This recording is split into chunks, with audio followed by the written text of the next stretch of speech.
बिस्मिल्लाहिर्रहमानिर्रहीम। अस्सलाम वालेकुम नाज़रीन, आप यूट्यूब चैनल देख रहे हैं। नाज़रीन जी, बहुत बड़ी खबरें हैं। अमेरिका का इलेक्शन भी जो है वो आज का दिन है, और क्योंकि यहाँ पे पाकिस्तान में ज़रा दिन पहले आता है, वहाँ पे बाद में आता है, लेकिन आपको अगले एक आधे दिन में वहाँ पे रिजल्ट आना शुरू हो जाएंगे और चीज़ें आपके सामने आ जाएंगी। डोनाल्ड ट्रंप में और कमला हैरिस में बहुत सख्त मुकाबला है, बड़ा टफ कंपटीशन है ये। और डोनाल्ड ट्रंप आगे चल रहे थे बड़े लंबे अरसे तक। अगस्त में वो बहुत आगे रहे, सितंबर में जो हैरिस हैं वो निकली, थोड़ा सा आगे आई, लेकिन अक्टूबर के आखिर तक डोनाल्ड ट्रंप ने दोबारा बहुत सारा जो फासला है वो कवर कर लिया था। लेकिन अभी भी जो स्विंग स्टेट्स हैं वो बहुत इंपॉर्टेंट हैं, यानी वहाँ पे क्लियर है कि ये वाले जो इनकी स्टेट्स हैं यहाँ से डोनाल्ड ट्रंप जीतेगा, और ये कुछ स्टेट्स हैं जहाँ से जो है वो जो बाइडन की पार्टी या कमला हैरिस की पार्टी जीतेगी। अब डेमोक्रेट्स की और रिपब्लिकन्स की अपनी अपनी स्टेट्स हैं, लेकिन इस इंतखाबी नतीजे का जो पूरा मंजरनामा आपके सामने आएगा और जो फैसला आपके सामने मौजूद होगा वो कुछ स्विंग स्टेट्स हैं। वहाँ पता चलेगा कि जो वहाँ से बेहतर कारकर्दगी दिखाएगा वो अमेरिकी सदर बन जाएगा। अभी चीज़ें जो है इसके लिए कहना कुछ कबल वक्त है, ज़रा थोड़ी सी वोटिंग शूटिंग हो जाए तो अगले वीलॉग में आपको मैं चीज़ें बताऊंगा। डोनाल्ड ट्रंप थोड़ा सा आगे चल रहे थे जितने भी सर्वेज आ रहे थे, लेकिन कुछ सर्वेज ऐसे हैं जिनमें कमला हैरिस को आगे दिखाया जा रहा है। इसकी एक वजह है, देखिए अगर आप अमेरिका को दो हिस्सों में डिवाइड करें ना, तो एक अमेरिका वो है जो रवायती अमेरिका है, इसमें अमेरिका का रकबा भी ज़्यादा है, आबादी बहुत बड़ी है, लेकिन ये अमेरिका के वो इलाके हैं जो थोड़े से इस तरह के एरिया हैं जो उतने कमर्शियल नहीं है या उतने जदीद नहीं है। यहां पे डोनाल्ड ट्रंप या रिपब्लिकन्स बड़े तगड़े हैं। लेकिन जब आप आ जाते हैं बड़े शहरों में, जैसा कि न्यूयॉर्क है, जैसा कि वाशिंगटन है, इस तरह बहुत सारे बड़े शहर हैं अमेरिका में, तो यहां पे आपको पता है कि बड़ा ज़बरदस्त किस्म का यहां पे सरमायादाराना निज़ाम है। सारी एडवर्टीजमेंट यहां से जनरेट होती है, पैसा जो है वो यहां पर ज़्यादा सर्कुलेट होता है, तो यहां पर डेमोक्रेट्स तगड़े हैं। अब जहां पर पैसा है वहां पर डेमोक्रेट्स तगड़े हैं, तो इसका मतलब फिर यह है कि मीडिया को तो पैसा चाहिए होता है, और मीडिया का पूरा बिजनेस जो है वो एडवर्टीजमेंट के ऊपर चलता है। तो क्योंकि सारा कमर्शियल एरिया जो है वो डेमोक्रेट्स के हैं, तो इसलिए मीडिया हमेशा डेमोक्रेट्स को आपको नजर आएगा ज्यादा सपोर्ट करता रहेगा और रिपब्लिकन्स को कम सपोर्ट करता रहेगा। उसके पीछे जो बेसिक रीजन है वो कमर्शियल अपने अपने इंटरेस्ट हैं, उसके मफादात हैं इनके। तो वहां पे जो डोनाल्ड ट्रंप है वो उनके वो कमर्शियल एरियाज नहीं है जहां पे वो ज्यादा मकबूल है। लेकिन ओवरऑल जितनी भी अब तक सर्वेज आए उनमें डोनाल्ड ट्रंप बहुत टफ कैंडिडेट है, और बहुत मुमकिन है कि वो अगले 24-48 घंटों के अंदर क्लियर हो जाए कि डोनाल्ड ट्रंप जो है वो अमेरिकी अगले सदर बन रहे हैं। हो सकता है ये हो जाए, हो सकता है ये ना भी हो। लेकिन पाकिस्तान में एक बहुत बड़ी खबर है, और ये इतनी बड़ी खबर है, यानी इन्होंने 9 मिनट के अंदर 6 बिल पास करवा लिए। आर्मी चीफ समेत जितने भी सर्विसेज चीफ हैं उन सबकी मुद्दत मुलाजमत 3 के बजाय 5 साल होगी। मिसाल के तौर पर इस वक्त जो आर्मी चीफ है उन्होंने 2025 में रिटायर होना था, तो अब वो 2027 में रिटायर होंगे अगर ये कानून जो है उसको चैलेंज ना किया गया या अदालत ने इसके रास्ते में बंद ना बांधा, तो फिर वो 2027 में रिटायर होंगे। तो ये जितने भी अब कानून पास किए जा रहे हैं, अगर ये मामला जाएंगे सुप्रीम कोर्ट के फुल कोर्ट में तो नतीजा कुछ और आएगा, सुप्रीम कोर्ट में जाएंगे नतीजा कुछ और आएगा, लेकिन अगर आईनी बेंच में जाएंगे तो नतीजा कुछ और आ सकता है। ये मैं आपको इसलिए कह रहा हूं कि देखें बहुत बड़ी खबर है जो मैं अब आपको देने वाला हूं। यह खबर हसनात मलिक साहब लेकर आए थे, मुतीउल्लाह जान साहब के प्रोग्राम में उन्होंने इसको ब्रेक किया था। इसके कुछ पहलू हैं जो मैं आपके साथ शेयर करूंगा। मैं आपको काफी दिनों से कह रहा हूं कि जस्टिस याह्या अफरीदी साहब के बारे में किसी नतीजे पर पहुंचने से पहले इस बात का इंतजार कीजिए कि वो बड़े मामलात जिसके साथ पूरे पाकिस्तानी जुड़े हुए हैं उन मामलात पे क्या ओपिनियन लेते हैं जस्टिस याह्या अफरीदी। ये है जी सबसे इंपॉर्टेंट जो मैं आपको बार बार कह रहा था। एडमिनिस्ट्रेटिव डिसीजंस के जनाब इनकी ये बात मान लो, उनकी ये मान लो, इनको कमेटी में डाल दो, उनको निकाल दो, उनको उसमें ना बुलाओ, इजलास में इनको, ये एडमिनिस्ट्रेटिव चीजें थी। खदीजा शाह को बुला लिया कैदियों के हवाले से, एक बंदा नून लीग का शामिल कर दिया आहद चीमा, एक बंदा पीटीआई का शामिल कर दिया खदीजा शाह। ये कुछ ऐसी चीजें थी कि आप एडमिनिस्ट्रेटिव डिसीजन है, आप इंतजामी किस्म के मामलात हैं, इन पे आप फैसला नहीं कर सकते कि इस वक्त जो नए चीफ जस्टिस आए हैं इंसाफ की फराहमी में वो जस्टिस काजी फायद ईसा जैसे हैं, जस्टिस उमर ता बंदयाल जैसे हैं, या वो एक बेहतर चीफ जस्टिस हैं। ये तो आपको पता चलेगा जब वो उनके फैसले सामने आएंगे। अभी एक बहुत बड़ी चीज सामने आई जो मैं आपके साथ शेयर करने वाला हूं। मुतीउल्लाह जान साहब के प्रोग्राम में हसनात मलिक साहब ने बताया कि जुमेरात के दिन होता है प्रैक्टिस एंड प्रोसीजर कमेटी का मीटिंग। अब ये जो मीटिंग होती है प्रैक्टिस एंड प्रोसीजर कमेटी की, ये प्रैक्टिस एंड प्रोसीजर एक्ट के मुताबिक होती है। ये वो एक्ट है जो हुकूमत ने बनाकर रखा हुआ है, ना सिर्फ हुकूमत ने बनाया हुआ है बल्कि इस एक्ट में एक सदारती ऑर्डिनेंस के जरिए तरमीम भी कर दी थी। आप उस तरमीम को भी शामिल करते हैं। इसी एक्ट के तहत जुमेरात वाले दिन एक मीटिंग हुई थी जिसमें बाइकआउट कर दिया था मंसूर अली शाह साहब ने। जब कादी फायद ईसा चीफ जस्टिस थे तो चीफ जस्टिस ने क्या किया था कि 2 ही जज बैठ गए और बैठ के उन्होंने बेंच बना के और काम कर दिया, इख्तियार को इस्तेमाल कर दिया। इस एक्ट के अंदर यह लिखा हुआ है कि अगर चीफ जस्टिस भी कमेटी के इजलास में शिरकत ना करे तो दूसरे 2 जजेस कमेटी के इजलास में बैठ के फैसला कर सकते हैं। अब हुआ यह कि जुमेरात को 31 तारीख थी, 31 अक्टूबर, तो दोनों जो मुअज़्ज़िज़ जज साहिबान हैं जिनको कमेटी में खुद शामिल किया है और खुद बताया जस्टिस याह्या अफरीदी साहब ने, उन दोनों जज साहबान ने राब्ता किया जस्टिस याह्या अफरीदी साहब से और उन्होंने कहा जी कि कमेटी का इजलास है, आ जाए। तो जस्टिस याह्या अफरीदी साहब जो चीफ जस्टिस ऑफ पाकिस्तान है वो उस कमेटी के इजलास में शरीक नहीं हुए, लेकिन वो इजलास फिर भी हुआ, वो मीटिंग हुई। उस मीटिंग के अंदर जो है वो जस्टिस मंसूर दी शाह और जस्टिस मुनीब अख्तर बैठे और उन दोनों जजेस ने उस कमेटी के मिनट्स जारी करने का भी हुक्म दिया, ये डायरेक्शन दी कि इसके मिनट्स को जारी किया जाए। और उसके अंदर यह फैसला किया गया उस कमेटी में कि जितनी भी आईनी पटिशंस आई हैं 26वीं आईनी तरमीम के हवाले से जितनी दरखास्तें आई हैं, इन सबको इकट्ठा करके 4 तारीख बरोज सोमवार यानी पीर वाले दिन 4 तारीख को, यानी कल जो दिन गुजर गया है, इन सबको सुप्रीम कोर्ट ऑफ पाकिस्तान में लगाया जाए और सुप्रीम कोर्ट ऑफ पाकिस्तान का फुल कोर्ट यानी तमाम जजेस बैठकर इस केस को सुने। तो ये प्रैक्टिस एंड प्रोसीजर कमेटी ने यह फैसला कर दिया और डायरेक्शन जारी कर दी, इस फैसले को जारी भी कर दिया जाए और कॉज लिस्ट के अंदर बाकायदा डाल दिया जाए कि यह केस फुल कोर्ट सुनेगा और 4 तारीख को सुनेगा। यह हो गया जनाब फैसला। अब होना तो यह चाहिए था उसूल के मुताबिक, कानून और ज़ाब्ते के मुताबिक, कि कॉज लिस्ट भी जारी होती, इसके मिनट्स भी जारी किए जाते और यह फैसला इसके ऊपर अमल दरामद होता। लेकिन हुआ यह कि सबसे पहले तो जस्टिस याह्या अफरीदी साहब उसके अंदर बैठे नहीं, कमेटी में जो प्रैक्टिस एंड प्रोसीजर कमेटी उसमें वो नहीं बैठे। नंबर 2 काम यह हुआ कि इसके मिनट्स भी जारी नहीं किए गए अदालती अमले की जानिब से। नंबर 3 काम यह हुआ कि जो बेंच बनाने का हुक्म दिया गया था उस कमेटी की जानिब से, वो बेंच भी नहीं बनाया गया। और जो चौथा काम हुआ वो ज्यादा खतरनाक है, वो ये हुआ कि इससे पहले कि यह कमेटी बैठती या इससे पहले कि एक फुल कोर्ट बैठकर 26वीं आईनी तरमीम के ऊपर केस को सुनता और यह फैसला करता कि आया यह तरमीम ठीक हुई है या गलत हुई है। अगर यह तरमीम गलत हुई है तो कलअदम होकर खत्म हो जाती, अगर यह तरमीम ठीक हुई है तो फिर यह तरमीम अपनी जगह पे मौजूद रहती। अब इससे पहले फौरी तौर पे जस्टिस याह्या अफरीदी साहब ने जुडिशल कमीशन का इजलास बुला लिया। देखिए, जुडिशल कमीशन का इजलास जब बुला लिया जाएगा तो फिर क्या बनेगा? आईनी बेंच। हुकूमत अपनी मर्जी का आईनी बेंच बना देगी। जब हुकूमत अपनी मर्जी का आईनी बेंच बना देगी तो हुकूमत की कोशिश होगी कि उसके बाद जितने कानून बनाए जाए, चाहे वो सही है या गलत है, आईनी तरमीम का मामला हो सही है या गलत है, तमाम चीजें उस बेंच के पास भेजी जाए, क्योंकि वो बेंच हुकूमत ने अपनी मर्जी का बनाया हुआ है।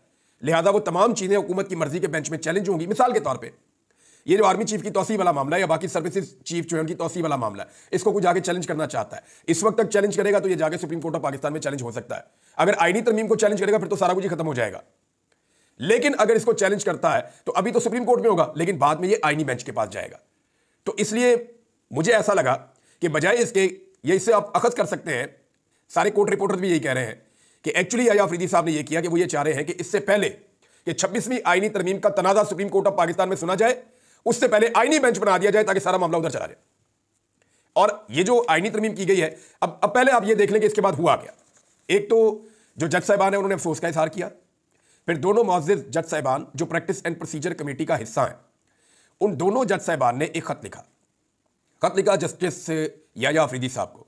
और खत के अंदर दोनों जज साहबान ने यह कहा कि जी उन्हें बहुत अफसोस हुआ इस बात के ऊपर और उनके तहफ़्फ़ुज़ात भी हैं इस बात के ऊपर, और साथ ही साथ उन्होंने ये मुतालबा भी किया और इस उम्मीद का इजहार भी किया कि जो बेंच बनाने के लिए हमने कहा है वो बेंच इसी हफ्ते में बन जाएगा और इसी हफ्ते में 26वीं आईनी तरमीम के खिलाफ जितने केसेस हैं वो सारे फुल कोर्ट के अंदर सुले जाएंगे।